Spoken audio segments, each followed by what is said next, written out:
upacara persemayaman dan pelepasan jenazah secara sipil bagi almarhum Muslimin SPD MTR.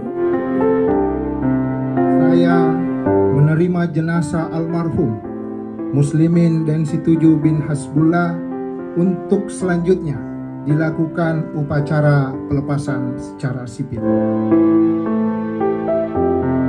Telah meninggal dunia dengan tenang saudara kita, teman seperjuangan kita di pemerintah Kota Makassar, saudara almarhum Muslimin Hasbullah SPD MTR AP pada hari Ahad tanggal 13 Oktober tahun 2024 pukul 2.45 waktu Indonesia Tengah di Rumah Sakit Ibnu Sina Makassar. Kami atas nama pemerintah Kota Makassar menyampaikan penghargaan dan terima kasih yang setinggi-tingginya, setulus-tulusnya kepada almarhum yang telah mendedikasikan dirinya untuk mengabdi dengan sepenuh hati, memberikan kontribusi terbaiknya, menjalankan amanah dan tanggung jawabnya dengan sebaik-baiknya hingga akhir hayat beliau.